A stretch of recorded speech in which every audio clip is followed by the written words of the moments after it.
Entonces, este concepto de Nueva España no era realmente una idea territorial, sino pensaban en términos de América, pero no entiendan ustedes este término como el continente América, sino que como la porción de tierra que de alguna manera pues formaba parte de la Nueva España, la Nueva Galicia, la Nueva Vizcaya, etcétera, es decir, territorialmente más o menos lo que podría ser lo que hoy día conocemos o que entonces también se conocía como Nueva España, y le llamaban América Septentrional, es decir, América del Norte, ¿no? Entonces, yo creo que entre los criollos sí había esa conciencia, pero no la había entre los grupos de los indígenas. Sí se sentían súbditos del rey, ¿sí? Y muchos de ellos aceptaban y estaban de acuerdo en pagar tributo. Claro, muchas veces los que habrán estado de acuerdo pues eran los gobernantes y los líderes, que ellos en lo personal no pagaban tributo, ¿verdad? Pero esto nada más es una aclaración al margen.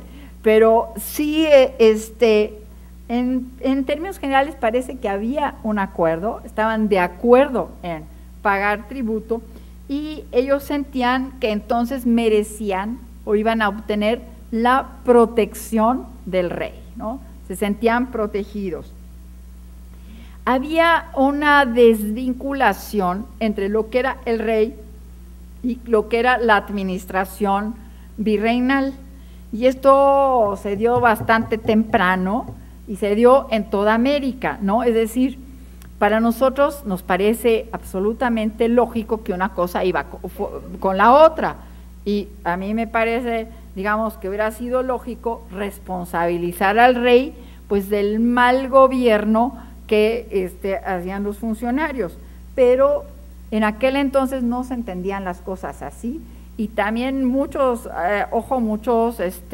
españoles criollos pensaban en estos términos. Por eso se explica viva el rey y muera el mal gobierno. Se explica la fidelidad que se tuvo a Fernando VII cuando él renuncia en España a la corona, renuncia a Carlos IV, renuncia a Fernando VII, renuncian a sus aspiraciones sobre el trono español, y esto implicó que toda América estuvo a favor de Fernando VII, ¿no? Entonces vemos cómo en todos los países se ensalza a Fernando VII, se cree que es el salvador, el que puede realmente salvar el reino, y pues no se saca realmente esta conclusión que finalmente el rey y el sistema es el mismo. Creo que en ese sentido Hidalgo sí fue un visionario, porque él sí tenía claro que quería la independencia, porque muchos incluso de los insurgentes a nivel de líderes participaron en la insurgencia, pero más bien con la idea de guardar el reino, salvaguardarlo para el momento en que Fernando VII regresara al trono.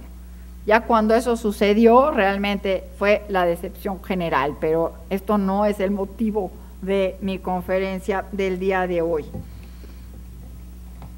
Entonces, no se puede sostener que los indígenas se hayan sumado a la insurgencia para luchar por la independencia de Nueva España, o para decirlo en términos de la época, de la América Septentrional. Tampoco se puede afirmar que lucharon por su reivindicación de los derechos de los indígenas, ya que carecían de este sentimiento de identidad, ¿no? Ellos no se sentían partícipe de algo, ellos sentían que cada pueblo, cada grupo, pues tenía su identidad propia, pero un agua del centro no se sentía igual a un Tarasco o a un Zapoteca. Entonces no había esta conciencia de una identidad común. Entonces, realmente ellos vivieron la insurgencia como conflictos locales. Y realmente esta dimensión local del conflicto se percibe en el hecho de que casi todos guerrearon muy, muy cerca de sus comunidades, de sus lugares de origen. Esto se sabe porque cuando los pescaban, entonces les preguntaban, bueno, ¿y tú de dónde eres? Bueno, pues del pueblo de Junto, ¿no? Entonces, Eric Van Jonck hizo todo el análisis de a cuántos kilómetros de distancia estaba el lugar donde los pescaron y del lugar de donde eran, y bueno, se dio cuenta realmente de esta dimensión completamente local.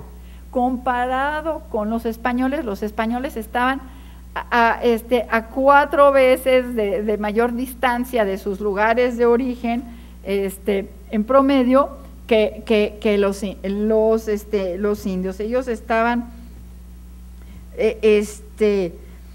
muy cerca. Entonces sí hay que verlo más bien como una problemática de tipo local, con problemas muy específicos y no tanto en esta dimensión que a veces le queremos dar al movimiento insurgente.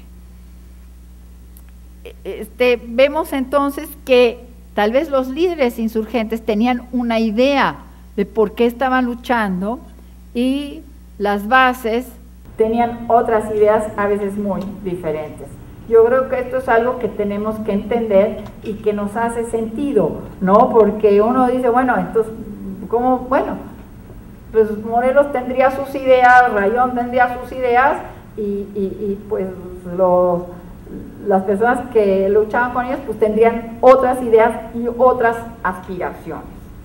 En general a los indígenas capturados les dieron sentencias mucho menos graves que a los españoles y mestizos. Españoles, también me estoy refiriendo a los criollos, ¿no? Porque ustedes recuerdan que eran españoles criollos y españoles peninsulares, pero todos eran considerados españoles.